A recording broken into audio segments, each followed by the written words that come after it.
like to call to order the Cohasset Advisory Committee meeting of Wednesday, April 2nd, 2025, 7:02 p.m. And we are meeting via virtual Zoom video call. So roll call, please. Fran Collins. Aye. Yep. Vince Thornton. Vince Thornton here. Mike Barclay. Mike Barclay here. Mark Cameron. Mark Cameron here. And Gina Stino present. So we're good to go. So the first item on the agenda is approval of minutes we have two sets of minutes, one for March 19th and one for March 26th. Does anybody have any comments on them or corrections before we start? Okay, then could I have a motion to approve the advisory committee meeting minutes from March 19th, 2025? So moved. Approved. Second.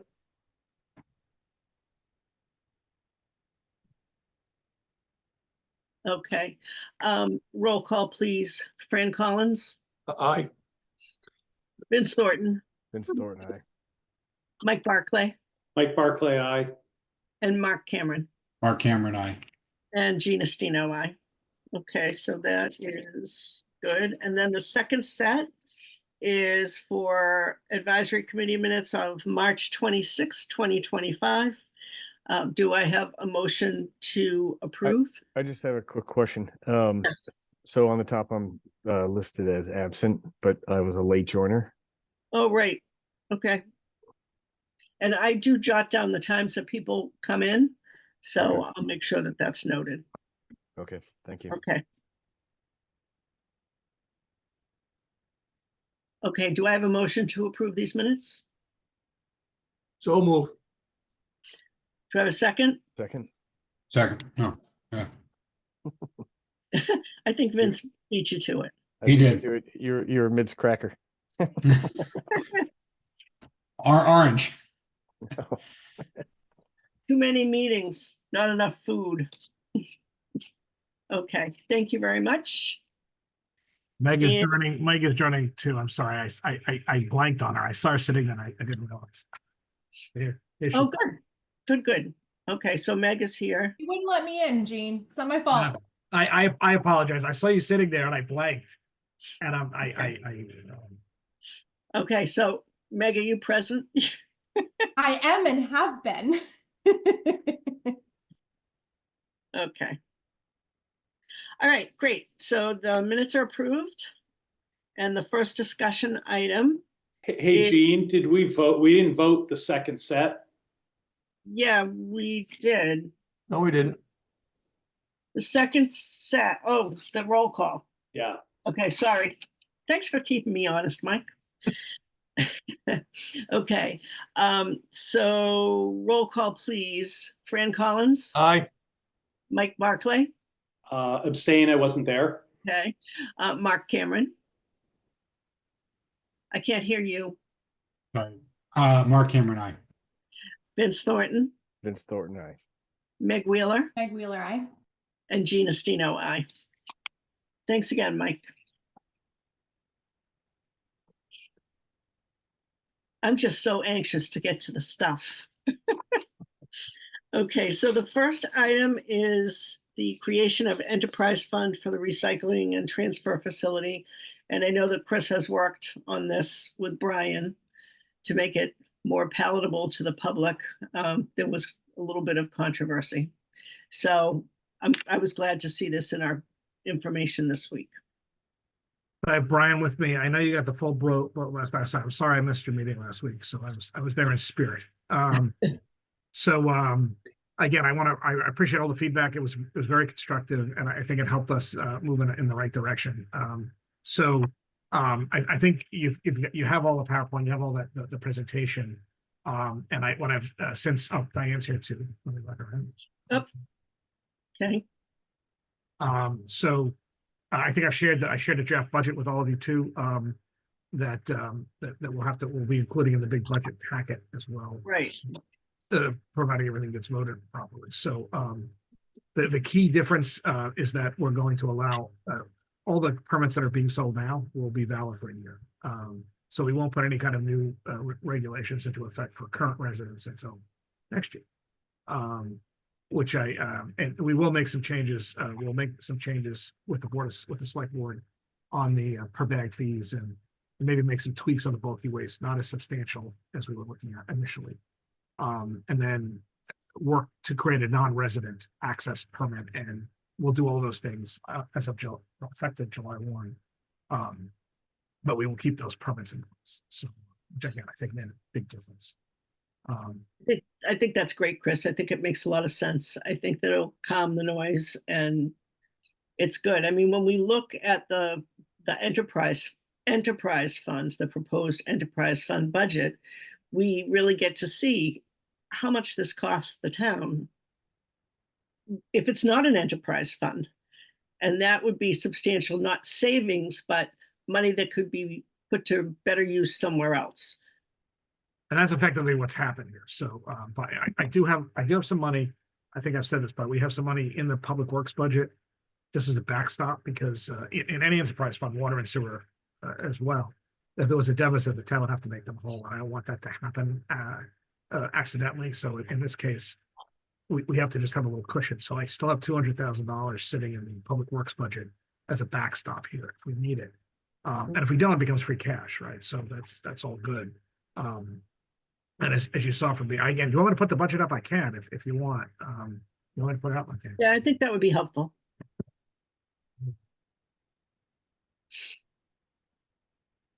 And I've made Mark as my backup in case something happens to me. And Mark, you have your hand up.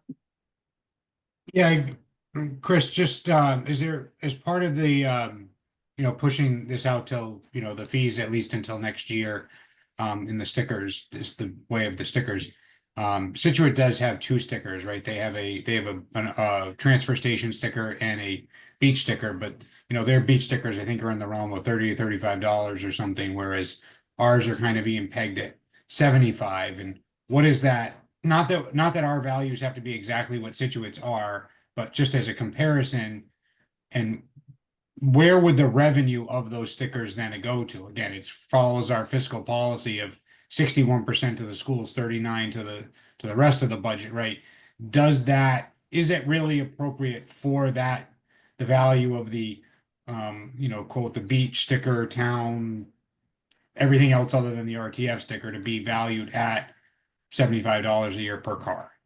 I guess would be a question. That's an excellent question, and I don't have an answer for you for that. So that would have to be rethought too, right? So it just buys us time to do that kind of separation. Now there's been, one of the things that's been raised is, we do maintain that beach parking lot and it's not inexpensive. There's sand that gets moved, and we do some of that, Brian. Don't we have to do some sand Yeah, grading? I mean, so if you think of all the other facilities, it's really, the biggest one is obviously Sandy Beach, but you have Rocky Beach, Wall and parking, and then you have Parker Avenue and Government Island as well.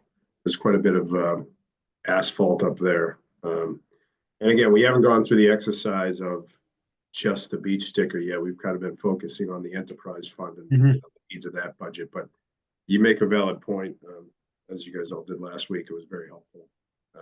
But again, if whatever that gross revenue is, right, only 39% of that is actually going to be able to go to goes to the town, which then only a portion of that then filters down to maintaining those parking lots. And it sort of seems like that's just kind of got to be frameworked maybe appropriately and considered.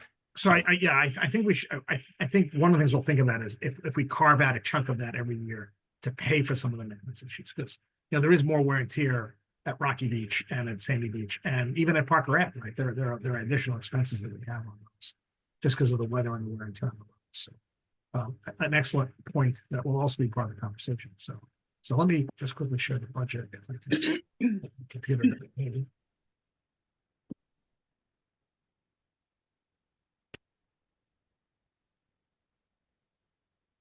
Can everybody see this now? No, not yet. It says you've started, but it's not there. There it goes. There we go. So the again, the coding is for the current, the numbers will be different in an enterprise fund. It won't be a 425 anymore, but I wanted to show the history on this. And I showed the revenue such as I was able to, like the resident permits are not going to be applicable because they're just, we don't have MSW coming in. We don't have a non-resident permit. So, do you have a question? It looks like Mike has a question. Yeah, first, Chris, I can't see if you could shrink it down just a tad. I mean, I think I know what the numbers are. I'm looking at them, on the bottom of the revenues part.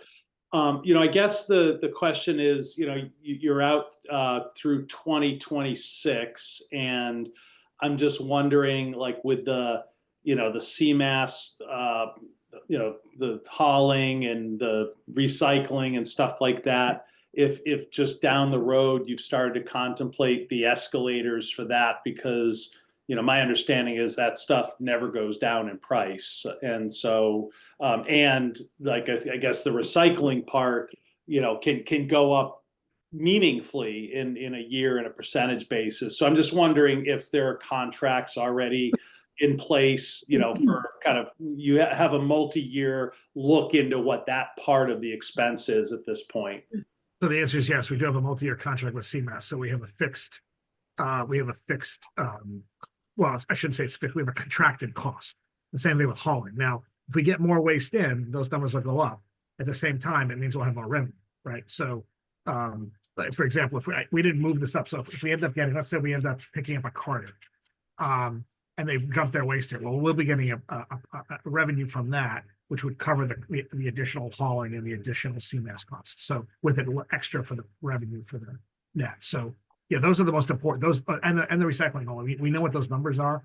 And I don't remember how long the contract goes, but we have several years at least. And the industry continues to change, which is interesting. And as the waste stream kind of changes, incinerators still need a regular steady flow of materials. So I'm comfortable. We're going to be doing okay with that. But we do have a few years of stability on those things, for sure. And that'll give us also more time to gauge what the revenues look like, and what can we do to, one of the things I'd like to do, and we'll probably do it in the fall, is to create stabilization funds for this fund, for the enterprise fund as well. So we could put money away in a capital, we can put money away in a general stabilization and to moderate any future costs. But I think we need a year or so to figure out what that's going to look like. Okay. Yeah. Yeah. It would be just interesting to know how long that contract is, so you can. Yeah, I can check. Go out a couple of years. And I'm sorry, because I was not here last week, so if I'm asking redundant questions, but what is the $100,000 consulting expense, and is that a ongoing expense, or is that one time? So we brought on this firm that's helping manage the RTF right now. So I don't know that will go on forever, but that's definitely happening right now, and it's basically the full-time services of Frank Marchioni. Marchioni.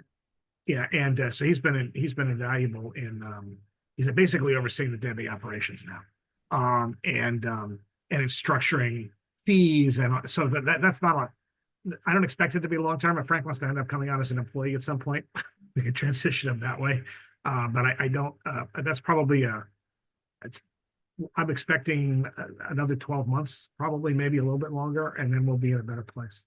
Okay. And then just the last question. I know 2 weeks ago, or whenever I was last year, we talked on the revenue side, just trying to be, I guess, appropriately conservative with the expectations of the residence permits, and what kind of slippage there may be in the number of permits issued, and just curious if you can walk me through that. Again, sorry if that's so again, this isn't set in stone, but this is just what the budget's based on. So right now we still have 6,000 permits. Now we know a lot of people buy second permits. So this is only 1,000. We have over 3,000 homes in town.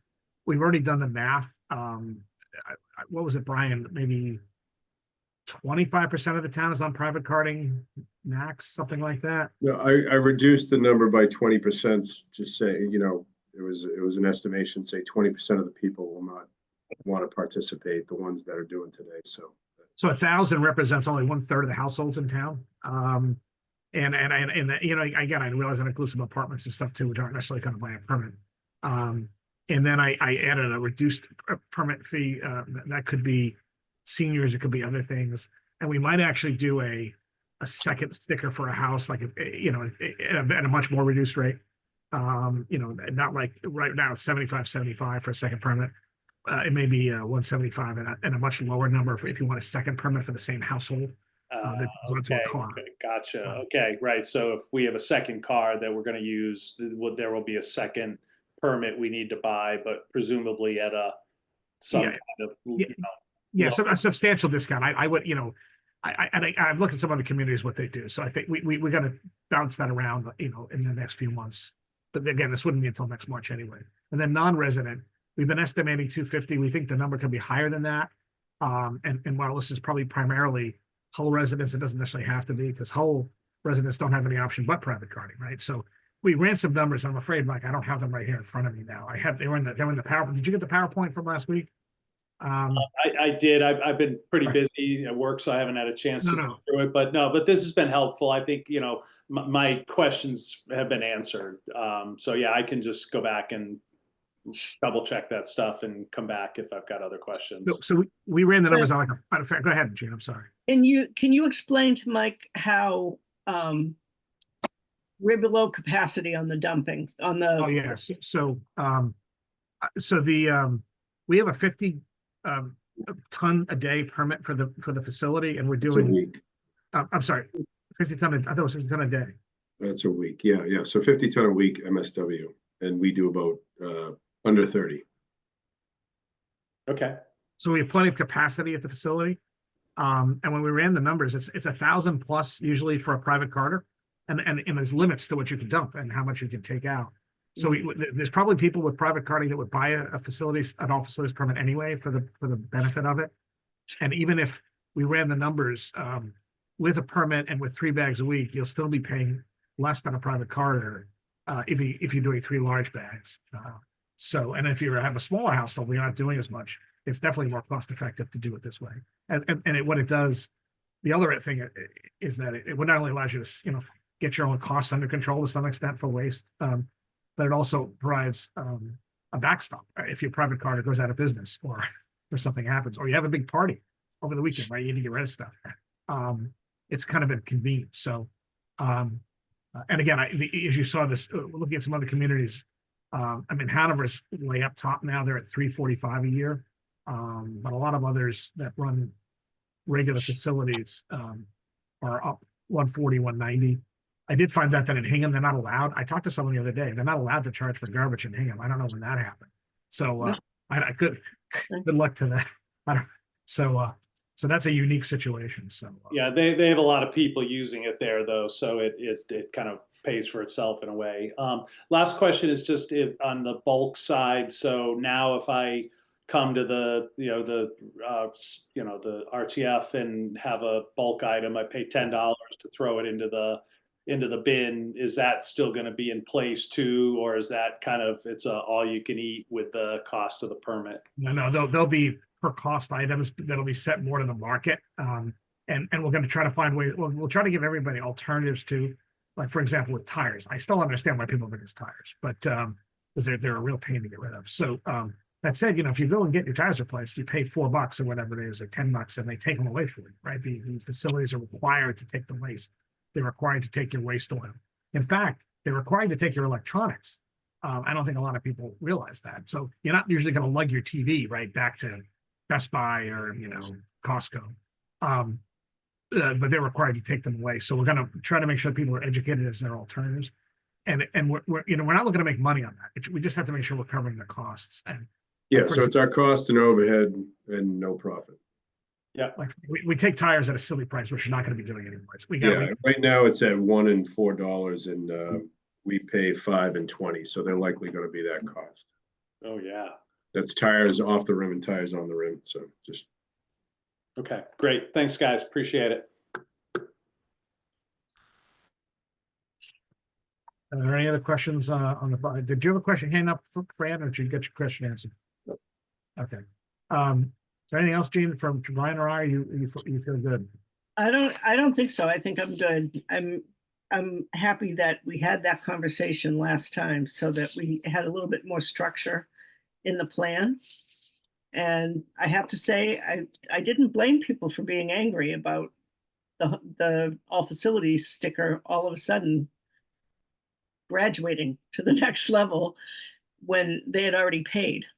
So I think that I understand that this is going to be a little bit of a hardship for 1 year, but then hopefully we'll have everything ironed out by next year and it'll all be good and people will understand it.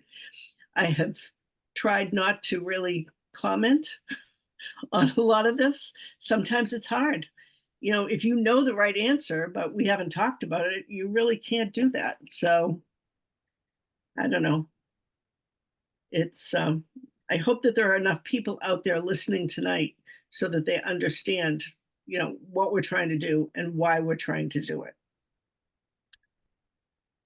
Fran?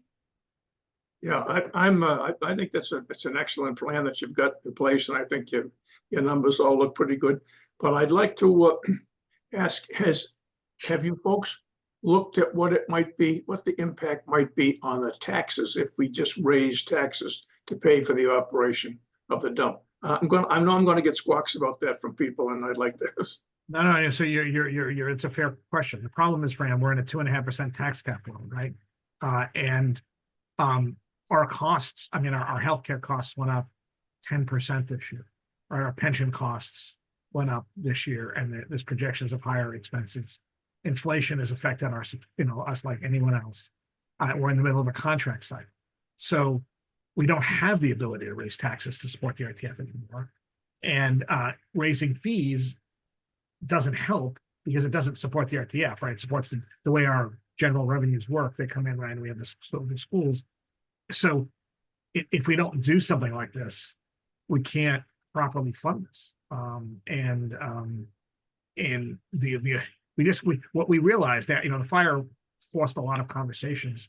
We just can't do it the same way anymore. And we don't want to get rid of it, right? I mean, as we looked at it, it's a really important, it's important. We know that there's a wonderful community aspect of it, but it's also important operation. You made your point. That's what I wanted you to say. Sorry, okay. That's what we have to. That's exactly what I expected you to say. But we've got to make sure that the taxpayers in the town understand that this is not just something, just raising taxes and everybody pays a little bit extra money and we have a wonderful dump to operate. So what's being planned here now, I think is an excellent idea to keep a proper, well-run, well-organized RTF going. Here, I just call it the RTF. Something new just happened. It's always been a dump. So write that down. Fancy new words. Yeah. So, all right. Thank you, Chris. Yeah. Thank you, Fran. Sorry if we're talking too much. Nope, that's great. So this is good. You can put your hand down on here. Thank you. So we can move on to the warrant. Well, this is the warrant. So you're now on Article. This is Article 4. So if you're willing to vote to recommend it, that would be awesome. I meant the rest of the, yeah. So do I have a motion to recommend to town meeting the creation of enterprise fund for recycling and transfer facility? Don't move. And do I have a second? I'll second, Diane. Okay, we need a roll call. Fran Collins, Aye. Vince Thornton, Vince Thornton, aye. Mark Cameron, Mark Cameron, aye. Mike Barclay, Mike Barclay, aye. Meg Wheeler, Meg Wheeler, aye. and Diane Kennedy, Diane Kennedy, aye. and Gina Stino, aye. So that's great. So next is the operating budget for the schools, but I think we need to defer that because we're not ready. We don't have any information on what they're doing. The only thing we know they're doing is kindergarten will now charge for the second half of the day if you want your child to go there full day. And I think most of us did it already. So it was an unfortunate circumstance that some of the monies did not appear they were the way they were supposed to, but we also don't know what's going to happen in the next year with the federal government and funds, and it's going to be a little bit of a dire situation. So, Mark? So there may be some confusion with folks out there as to, you know, the process here that may be helpful in educating folks, of how we get to these decisions, right? So we voted on this a number of years ago at town meeting. And now to go to a free kindergarten, and now now the decision is being reversed to pay for kindergarten, but that function isn't requiring town meeting vote. It's only being voted on by the school committee. So folks, the general public may benefit from understanding from a process standpoint how that works and why, because people may feel that their voice isn't heard like it was at town meeting a couple of years ago. So just, you know, from that lens and optic, and you know, just having listened to the public comment portion of the school committee meeting just a few minutes ago, you know, it was asked, well, when do we get a chance to vote on this? And the response on behalf of the school committee was, well, you can vote on the whole budget at town meeting, on town meeting floor. And I think we can all, regardless of our individual positions here, we can all appreciate that redoing the budget and balancing the budget on town meeting floor is not optimal. So, you know, just being prepared for how that could go a little bit sideways on folks, and so everyone's comfortable and understanding the process, and we don't end up sitting there for hours balancing the budget. No, I agree. Last year was rather uncomfortable, so because they were ahead of what we had to offer, and it was not a good conversation. So I don't disagree with you. And the fact that we haven't seen, you know, I've just gotten a glimpse of it here myself, just being on the meeting. You know, we haven't, it's not going to be published in the warrant. It's kind of coming down to different, the budget's coming down a little bit differently this year because we don't have the school component that'll be published in the warrant ahead of time. So thanks. I mean, maybe once we have everything kind of settled, we could put something on the town website. It should be on the school website, actually. But we could publicize it that way and announce that it's there. Chris? Yeah, if you vote in an interim and we get this, it'd be great to get this wrapped up before town meeting floor. It'd be great to do that. Right. And then we can most certainly, we're gonna have our pre-town meeting TV show. We're gonna do a forum on the RTF anyway.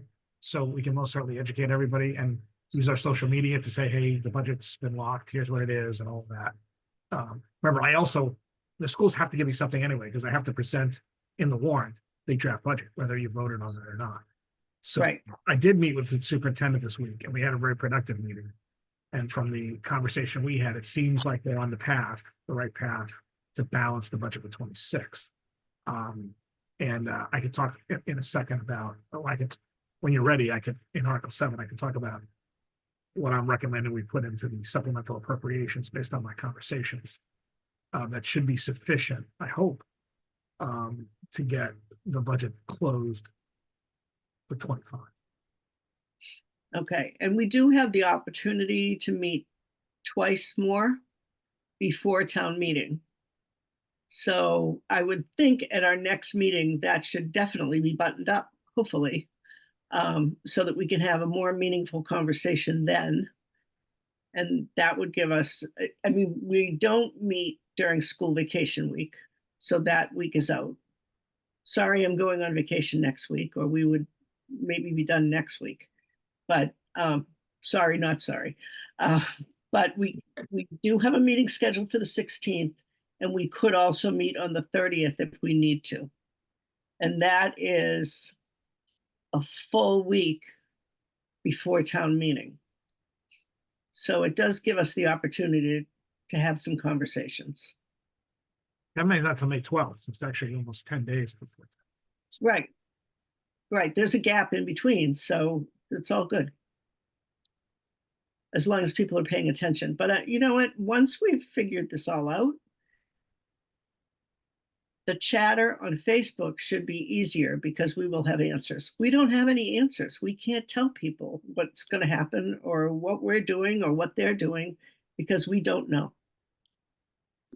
So, do you want to have that conversation now, Chris, or do you want to wait until the next meeting? What, on the school budget? I don't think you can. I'd like to have a conversation on Article 7 if you'd like, about the supplemental appropriations. Okay, all right, let's do that.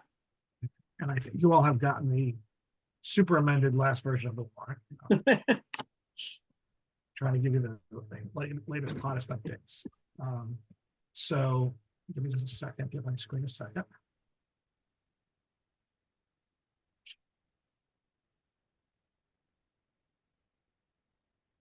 Is it up yet? Mhm.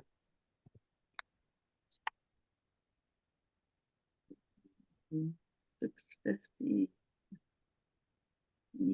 See it, folks, or not? Yeah, $650 from free cash. And the Right, so, trans- yeah, so, the supplemental appropriation has two pieces in it, right? Because we have to close the budget balanced, right? So the first is the standard transfers we do for the PEG access, right? So that's the money we've gotten in. That'll probably be updated one more time before town meeting, and we just basically, it's passed through money. So I did meet with the superintendent. They have not finalized their numbers, but based on the conversation I had with her, I'm putting $650,000 as the top number to plug any gap for FY25. Now, I have not done a deep dive into their budget. I know there are folks who are doing that now, but that's the number that I'm putting in as of right now. So, and based on the conversation with the superintendent, it seems that that's fair, and hopefully it'll be less than even this. Questions of me? I think Mike has a question. Mike, Yeah, Chris, so I mean, I know when the rating agencies look at a town, one of the few financial metrics they have to look at is is the cash in reserve. So excuse me for not knowing this number, but I guess that's 650. What as a percentage of kind of that piggy bank that the rating agencies would look at, how much of a percentage is that 650? Well, the nice thing is it's not really any of it because it's not, it's actually just, it's not in a stabilization fund. It's just extra money we happen to have in the budget right now, right? So it counts, but not like so the money that we have in stabilization, the permanent stabilization fund, the money we have in the capital stabilization fund, that counts more. This does count, don't get me wrong. Free cash also is a positive thing. The fact that you create it every year, but spending it by the end of the year is okay. I mean, so the fact that we created $1.8 million of free cash is a positive, and that's the top line number that matters. If we were only creating $200,000 of free cash and not reaching our targets, that would be the concern. So we're generating, I mean, I get the accounting, but I guess again, back to, we generated 1.8 million of free cash this year, extra free cash that would have gone into the stabilization, all things being equal. So over a third of that is now going towards the school to plug their 25 budget. Yeah, that itself is not a good thing, right? And if that, no, that's not going to hurt us with a rating agency necessarily, unless it happens on a repeated basis. If we use free cash to plug budget holes, that's not really good. That's not, it shouldn't, you should be using free cash for one-time things like capital and equipment. No, agreed. No, I know. And that's why I'm concerned, or just, raising that question in this context, because we know they're struggling now with a 26 budget, and, hopefully we don't find ourselves back in this position next year where, again, you're starting to create a consistent pattern of pulling free cash from what should be going into the stabilization. So, okay, thanks. any more questions? Well, then we could have a motion to recommend a supplemental appropriation for fiscal 2025. If someone wants to move that. So moved. Second. Who did the second? Vince? Vince. Okay. Roll call, please. Mike Barclay, Mike Barclay, aye. Mark Cameron, Mark Cameron, I. Fran Collins, Aye. Diane Kennedy, Diane Kennedy, I. Vince Thornton, Vince Thornton, aye. Meg Wheeler, Meg Wheeler, I. and Gina Stino, aye. Bring up Article, So next is Article 8, stabilization and other special funds.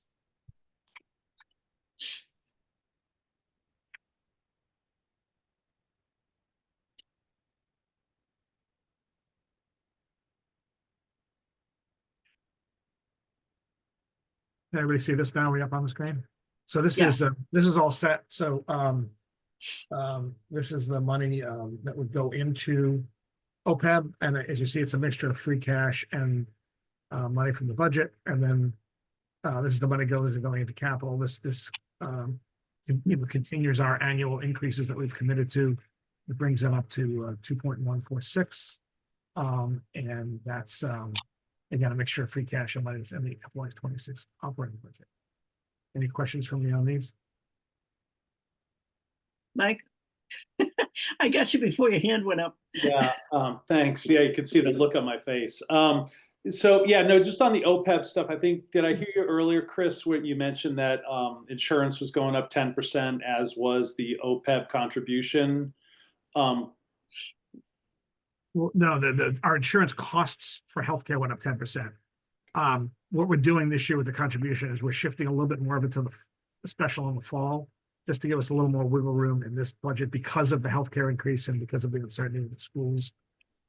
It's more than half of the normal contribution that we would be making.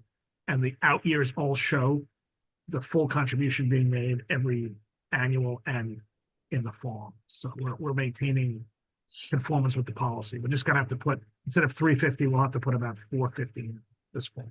Okay, all right, thanks. Any more questions, Mark? Jean, Katie Dugan had her hand up, but I don't. She was in the audience and had her hand up, but now it's down. So I'm not sure if she wanted to chat. Oh, I'm sorry, Mark's here too. Let me let him in.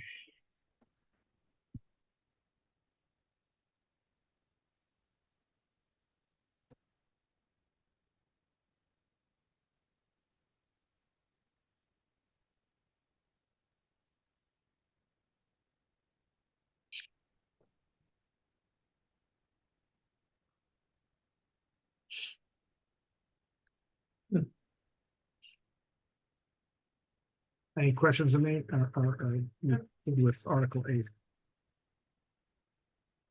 You good, Mark? Yeah, I'm good. Mark Maggi, sorry.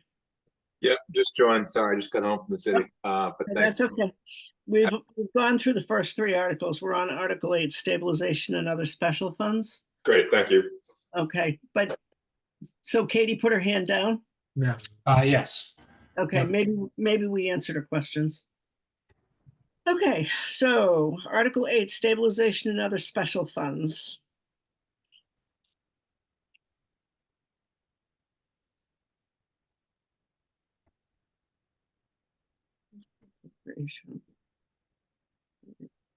Didn't we just do that? No, that's, I just presented it. Now you just need to call a vote if there's Yeah, something. so now we have to vote it. Sorry. That's all right. Okay, so can I have a motion to recommend Article 8, stabilization and other special funds to town meeting? So moved.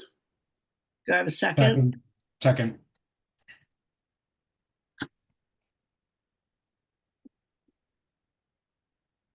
Vince, did you That do was- that before? Mark? That was Mark Cameron. I did Article 7. Okay. All right, so we have a motion and a second, and now we will have a roll call, please. Mike Barclay, Mike Barclay, aye. Mark Cameron, Mark Cameron, I. Fran Collins, Aye. Diane Kennedy, Diane Kennedy, I. and Mark Maggi. Did you hear the whole conversation? Are you comfortable voting? Yeah, Mark Maggi, aye. Okay. Vince Thornton, Vince Thornton, aye. Meg Wheeler, Meg Wheeler, I. and Gina Stino, aye. Okay, so Article 9 is capital improvements budget. Two special guests, we have Corey Evans and Susan Franklin joining in from the Okay, Capital great. Budget Committee. And if they'd like, I'm happy to put, yeah, Katie said that I made the correction clarification and that Sarah and Corey, Susan and Corey. So, Okay, all right. all right, welcome. Hello. Good evening, everyone. So we went through our process and the warrant, if Chris wants to put it up, that's the list that and all our approvals, rather than spending time going through it line by line. We thought we would just jump right to questions for things that stood out. Most of it's fairly straightforward. Okay, let me just grab my. In fact, the only things that the only things that Michelle showed all this to you last week. The only thing that's new vote would be number 6. That was voted the other night. That was the ambulance. Correct. Number 6, town hall as well, were the two new. Right. And then just to clarify, the roads and sidewalks vote is in there too. So. Correct. The updated number. Yeah. Sorry, I'm working between the two, looking at my notes between the two warrants for what we did last time. Yeah, I don't know if you voted on any of this, but you did look at them. We didn't. Did you vote on? Did you vote on? We didn't vote on any of it 2 weeks ago. No. No, I think but we were waiting to vote on them as a bundle. supplemental, yeah. Bundle voting is the way to go.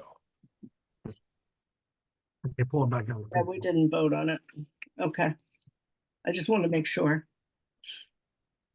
Okay, so do we need to do them separately? Part A and Part B? Um, I'll also need to abstain on 9, 10, and 24. Just to Nine. complicate your life, sorry. 10 and 24. Okay. All right, do we have any conversation on Section A, the Water Enterprise Fund and the Sewer Enterprise Fund?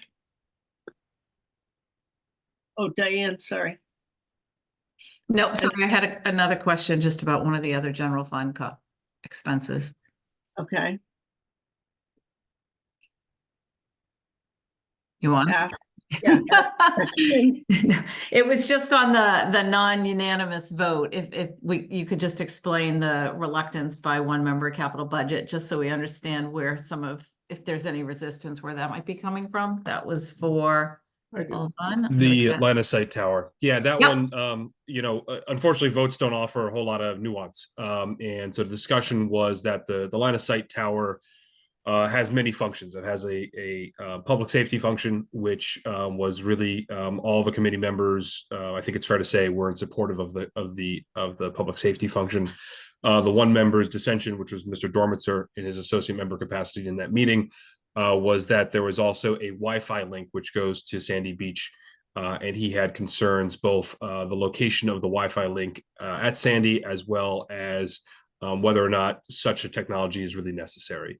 We did talk about that for probably about 45 minutes, went through the committee, and we did have a vote. And Ralph couldn't support the whole project, even though it really was only part of it that he expressed concerns about. Great, thank you. And Mike. That was my question. Thank you. Okay. Great. The only other thing with town hall capital budget, we decided to make things just slightly complicated. We are going to put $80,000 of cash from FY26 into the project, so we're not going to bond the entire amount. So the bonding amount will be less $80,000, and that will be Mr. Senior informed us that'll be kind of explained in the motion, but we were trying to limit the debt service since we had the opportunity to. And again, it's an authorization to borrow. It doesn't mean we actually have to borrow it, and we will only borrow what we need to if we can use free cash or other alternative financing in the next 12 months. That's what we'll do. And other thing which has come up, but you just saw the previous hold on. The previous article for the capital appropriation. So a lot of the math that capital budget did when it came to being able to absorb the debt into our 10-year projection was with the understanding of capital appropriation that was increasing 2.5% per year.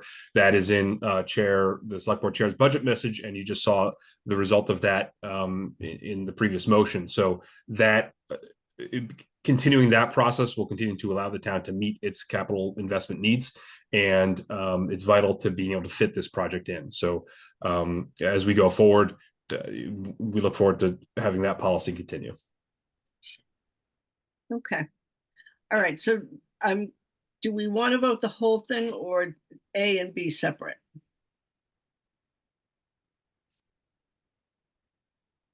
I think we have to carve out any that Meg or any others have to abstain from. Right, and I have already noted those on my copy. Okay. So when I make the motion, maybe we'll do it in kind of chunks. Okay, so item, for example, 1, 2, 3, 4, 5. Take the vote and then move to the next one and then take the vote so that Meg can abstain. Does that make sense? One alternative you could do, if no one else is going to abstain, you can vote on, or wants to pull something out, you can vote on everything except 9, 10, and 24.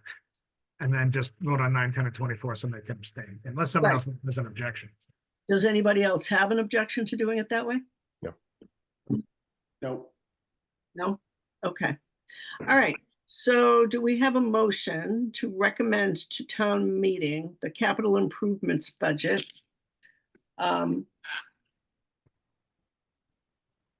Including the enterprise funds, but excluding in the general fund items 9, 10, and 24. So moved. Do I have a Yeah. second? I'll Second, second. or, Ladies first. thank you, Vince. That's Okay, what's hard on Zoom, we don't have the body language to. That's right. I get it. Okay, so roll call, please. Mike Barclay, Mike Barclay, aye. Mark Cameron, Mark Cameron, I. Fran Collins, Aye.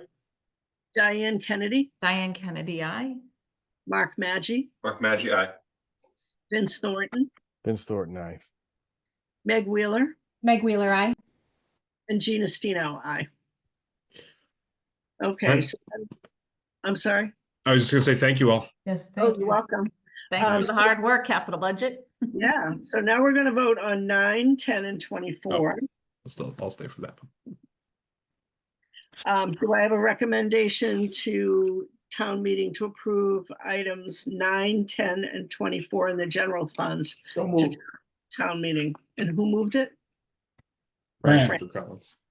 And I'll second it. Vince.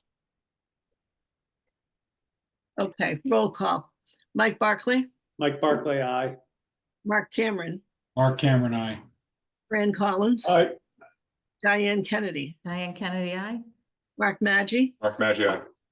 Vince Thornton, Vince Thornton, aye. Meg Wheeler, Meg Wheeler, abstain. and Gina Stino, aye. Thank you. Right. Now, goodbye. Thank you, everybody. Have a good night. Thank you, Enjoy the Lori. rest of your evening. Thank you, Susan. Thank you. You're welcome. Thanks for coming.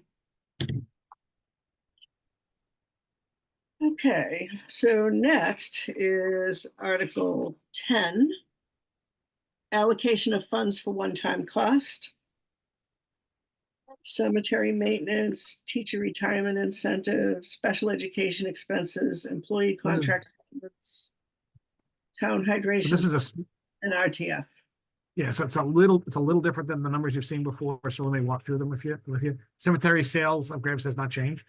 The teacher retirement incentive, it turns out only one teacher took the retirement incentive, so they only need $15,000. Maybe a little bit less. That's what was it, 70,000 in there? It was originally 70 because they were expecting as many as 4 Right. or 5. Yeah.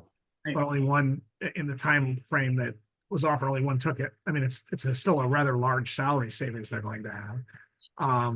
But can So- I add one more point, Chris? Yeah. That just means they took the early incentive, correct? Correct.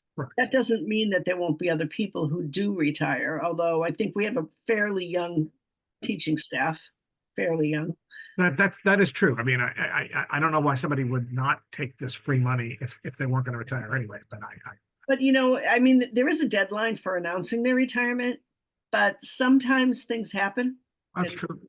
and Yeah. people retire a little bit later than this would have afforded them the extra $15,000. So that's only 15 as was originally 70. During my conversations with the superintendent, we reduced this special education expense number for next year. This is again to help bridge them as they begin to build a program with a neighboring school district or districts. So this was 350, it's now 150. It's come down substantially. The employee contract settlement number is the same as it was before. These are 3 hydration stations. They started in the high school, these are where we could fill bottles. And so we've got rid of single-use plastic bottles. These are going to go at Alumni Field, the library, and I want to say the Beechwood Ballpark. I think that's where the third one's going. That's what we talked about the Right, last right, time. right. And then the RTF equipment. So we had a little money left in free cash after these juggles. And we do need to supplement some of the insurance money to do some of the additional work up there. And it seemed an appropriate use of this. And it's not like there's one chunk of 100. There's a couple of pieces of equipment. There's some wiring that has to be done. There's a bunch of just other stuff. And it's all not going to be covered by insurance. So this just helps us set the RTF in a better place to start with the capital investments that need to. These are like long overdue. So any questions from me on any of this? I think it's pretty straightforward. No questions, then we'll move to a motion to recommend Article 10. Article 10, allocation of funds for one-time cost. I'll move it, Diane. And do I have a second? I'll Second, second. Nope. Mark and I tied again. Go ahead, Mark.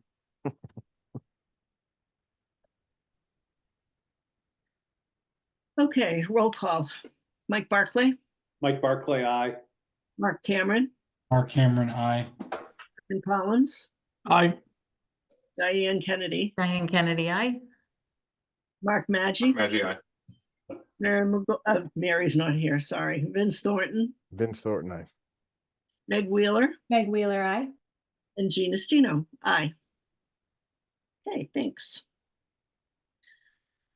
So next is Article 15, removal of Cohasset Fire Department from civil service. So we're not,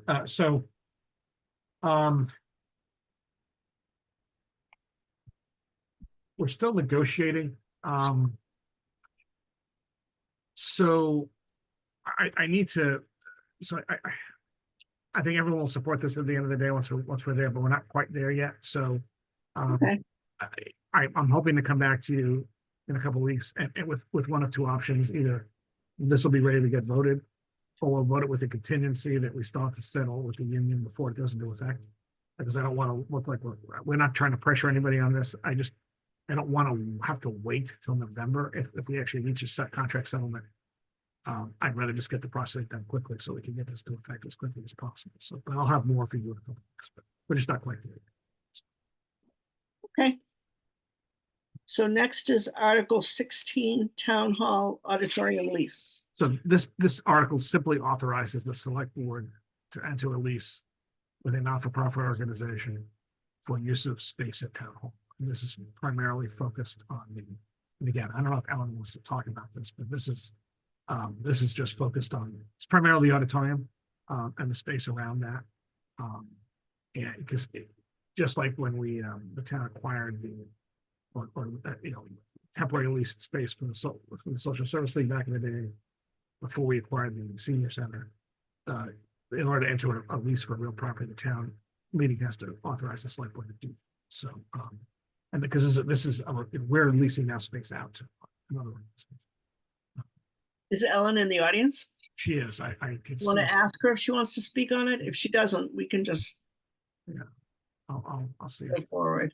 I'll give her the opportunity to get promoted if she wants to. I mean, I think you explained it, but she might have something to add. Yeah, she's jumping in, so. Hello, Mrs. Marr.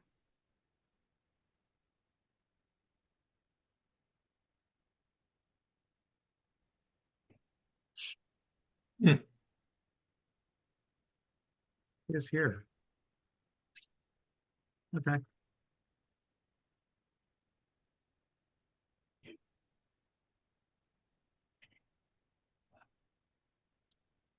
Sorry, I got lost in the clicking. So, no, Chris explained it pretty well. We've had some preliminary conversations, cooperative conversations on the lease for the Cohasset Cultural Center for their Hall on Highland proposal. You can hear what they had to say, and Meg is here, of course, to talk about it at CPC. And, you know, we expect everything to go through fairly and equitably for both parties. So we do have someone who's interested in the lease? Yes, it's, Meg, do you want to speak about it? Sure. So basically about a year ago, a group of Cohasset residents came together with the intention of figuring out a solution to the town hall restoration. Pardon the construction going on behind me. We have since formed a nonprofit called the Hall on Highlands, and the goal is to restore and really rejuvenate the historic portion of town hall. So as Chris said, the auditorium plus a few sort of neighboring spaces into a community and cultural center, both supporting groups like the drama club and other theater programs, but also music, concerts, events, private events, as well as public events, potentially a winter farmers market, really making it a space that everyone in Cohasset can use and enjoy. And so we are a fully formed nonprofit. We have been in conversations with the town about, taking on this lease. And so that is, hopefully that explains it, but I'm happy to answer other questions. So they would do fundraising to do the renovations? So yeah, I mean, as we've seen on the other two warrant articles, there's a lot that the town is taking on to do, basically making the space, and Ellen probably can put it better than I can, but essentially ready kind of, or Mark is the best person to speak to this, but we would do our own fundraising. Once the town's portion is done, we would then come in and do our own interior construction. I'll let Mark say that in more official terms. Sure. Mark. Yeah, the town would basically be sort of taking on the quote unquote landlord responsibilities, the envelope, base infrastructure systems, so that it's fully functional. It's the nonprofit would be helping by, number one, giving the space a true sense of purpose, where in years past the auditorium is sort of been there, but it hasn't been fully utilized. So it would be giving that space a full sense of purpose, and they would also be assuming some of the financial responsibilities of upgrading that in their space. So this is not focused on being a revenue generating stream for the town. It's to help bring the building back to what it needs to be, and to provide and give this space a sense of purpose. Okay. Anybody else have questions or comments? I see no hands. Do you want us to vote on this, Chris? Wait a minute, hold on a second. Okay.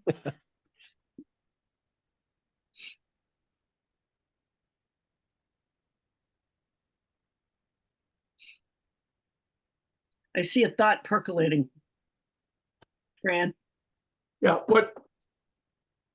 if this is a private group and they're going to be using the town hall, how are they going to recompense the town for the use? And what about liabilities? In terms of something happens at a function that they're sponsoring, how does the town get involved with something like that? You know, we're going to have proper insurances to be sure that the town is protected.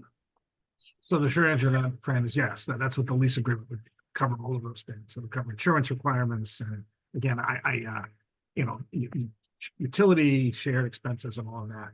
I mean, I think that the theory here is that the not-for-profit group is going to be putting a large 7-digit number or some number of 7 digits into the auditorium and the dressing rooms and all of that space and the bathrooms that would be installed, the additional bathrooms. I think their capital investment in this is fairly substantial. That's the expectation at least. So that would be, I think, but the select board would then be authorized to negotiate all these points so the town is fully protected on, as you pointed out, insurance issues. Is this going to be $1 and other valuable considerations, or will they be actually paying something? Yeah, that I don't know that we've gotten anywhere near that question. So I think, but I do say the valuable consideration right now is the millions of dollars of work they're going to be doing Yeah. to get the first floor and make it usable space. Yeah, as Chris noted, they'll be easing the town's burden here of getting that space functional. And there will be community beneficial value here as noted by the bathrooms and being open to the community, not bathrooms that are of a private group that you need to be part of a club to use the bathroom off of the common. So it's really, we're looking at this as a real win-win situation, right? So that this isn't a private group that's going to have their own club in there that others aren't going to be allowed to participate in or use. So we really see this as a win-win situation for a topic that has spun the wheels for so long in town, and it just feels right, and it's a good solution here in many opinions. Diane? Sorry, Mark. Diane? I just wanted to say, and it doesn't satisfy everybody, but I think this warrant article is pretty pro forma. It's just all we're doing is giving the select board the authority, which they have by law, to negotiate a lease. And then, the sort of the devil in the details is up to the select board and obviously public input at that time in terms of the terms. So, I'm in favor of moving forward with this. I was actually going to say the same thing, Diane. It's only giving them permission, for lack of a better word, to discuss lease details. Correct. For all intents and just totally simplification, Right. but Meg? They have the hard work. I was just going to say, for any of my fellow advisory committee members or anyone who's watching and wants more information, the Holland Highland does have a website, thehollandhighland.org. We have information on that site. We'll continue to add it as we have more details. And folks are welcome to reach out to me or any of the other board members with questions. And Meg, what are we thinking of, Meg and Mark, for a timeline for this? What is your hope? Mark put together a beautiful timeline. Speak to that. So some of the work has already started in terms of the HVAC design that was funded through some resources that we currently have. But it's really over the next year. And if you give me a moment, we can kind of outline. Sorry, I wasn't prepared to show this, so I just have to That's okay. Take your time. open it. Well, and I'll just add, while Mark, if it's okay, while Mark is pulling it up, on the actual Holland Highland piece of it, we're still building out the details of our capital campaign. So a big part of our timeline, once the town hands it over to us, will of course be based on fundraising. And so we don't have those specific details yet, but we will have them soon. Right. Vince, do you have a question while Mark's doing that? Not necessarily a question. It's more of a commentary. There is an article in the Cohasset Anchor, the online newsletter, about this endeavor, and I think it's a great opportunity to educate the public that this is, using or potentially using third-party grant money, as well as lining up third-party leasees, the arts and theater groups to support the hall. So I think it's a great idea to get it in front, even though the select board has the ability to write the lease at this point. I think it's a great idea to notify the community that funding will come elsewhere as opposed to out of the tax budget. And just to educate those people that, the eventual town hall project itself from the annex standpoint will be reduced from the funds that are needed to rebuild the town hall. So that's my point. Great. Are you on that committee too, Vince? No, actually not, but I know Just several that- people who are. Fine, and you're paying attention. That's good. Yep. All right, so Mark So, will explain. yeah, in terms of scheduling here, so the work that's currently ongoing is the HVAC design, and the HVAC design is for both buildings as a whole. It's a cohesive design. It's not a compartmentalized between the two buildings, but so that's currently ongoing and funded right now. The subsequent phase would be after approval through town meeting. So once this is approved, then we could go into this sort of early phase. And again, some of these things are fluid here, right? But this is the basic outline. But what can be done while other planning work is being done, while the historic side, you can see most of this land's associated with the historic building. So as we know, that building is currently not in use. So most of the early pre-work here, not really pre-construction because it is construction, but the first stage here of construction would be mostly geared towards the historic building. And then as the rest of it formulates, it would be both buildings together.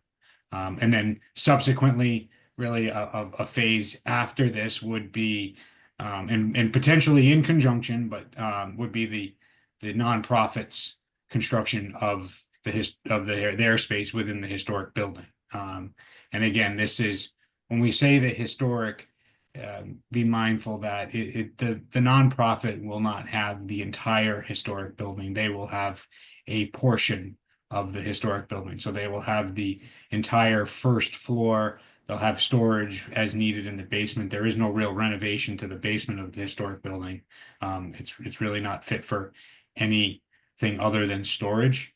And then the second floor would have a co-occupancy at a to be determined square footage exactly, and that would be negotiated as part of the lease agreement. Any questions? So we're targeting here about finishing up this maybe a year and a half from now. So December into October probably of 26. So. Okay, it doesn't seem that anybody has any questions, so do we want to recommend Article 16 to be included on the warrant for town meeting to So moved. allow, I'm sorry? I was jumping the gun, so moved. To allow for the Board of Selectmen, et cetera, to begin discussions on the town hall auditorium lease. So moved. Okay. Do we have a second? Second.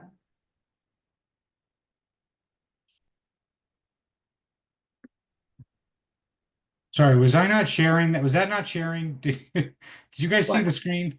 Yeah, we saw it. Oh, okay, all right. No, you were just starting to show us your emails, so I stopped. I stopped. Okay, I was getting confused. Your personal Gmail account. No, it's only my work. Don't thanks. Now, do you and Meg want to abstain from this? Or do you want to vote for this? I will be abstaining. How about you, Mark? Cameron? I don't know, Chris, am I allowed to? I mean, I'd be happy to vote for it, but if I need to abstain. Yeah, but you don't have any personal interest in this. Correct. No. Mark does not sit on the Holland Highland board, Okay. just Yeah. All right, whereas I do. So that's why I'm abstaining. great. Okay, What about the little guy behind you, Meg? So we will do a roll call then. Mike Barclay, Mike Barclay, aye. Mark Cameron, Mark Cameron, I. Fran Collins, Aye. Diane Kennedy, Diane Kennedy, aye. Mark Maggi, Mark Maggi, aye. Vince Thornton, Vince Thornton, aye. Meg Wheeler, Meg Wheeler abstain. and Gina Stino, aye. And let me just make a note. I'll just say thank you all for your support. Oh, Appreciate it. you're welcome. It'll be nice if we could finally get something going here. So it's been a long time coming. So Article 18, citizens petition to expand the sewer district. So as I mentioned earlier, we're still waiting for the sewer commission to make its recommendation. So Um, we'll wait on this. Yeah, so there's some other complications in determining their ability to even get a permit now, so the petitioner, so. Well, this will get sorted out before town meeting, but at the moment it's still it's not fully baked. So, Okay, so we'll plan to have them in front of you on the 16th, one way or the other. So, okay. and that's the warrant, ladies and gentlemen, I was congratulations. gonna say, we've gone through all of it. That's a good thing. And I have no topics not reasonably anticipated within 48 hours in advance of the meeting. So Paul Grady, I think would like to, I'm opening his microphone. He raised his hand, if that's okay. Sure, no problem. You're on, Paul. I'll be very brief. I just wanted to thank the advisory board. That's it. This project's been on the oven for a little while, and just wanted to thank you very much. Well, you're welcome. We're happy to be here. You guys have a good evening, okay? You too. Thanks, Paul. Thank you. Okay, so it's 8:13. Do I have a motion to adjourn? So moved. Second. Okay, Mark and Diane. And roll call, please. Mike Barclay, Mike Barclay, aye. Mark Cameron, Mark Cameron, I. Fran Collins. Aye. Diane Kennedy, Diane Kennedy, aye. Mark Maggi. Can't hear you, Mark. Mark Maggi, aye, and I apologize for my tardiness this evening. Got stuck in Boston. That's okay. We're glad you made it. Vince Thornton, Vince Thornton, aye. Meg Wheeler, Meg Wheeler, aye. and Gina Stino, aye. So you all know that there's no meeting next week.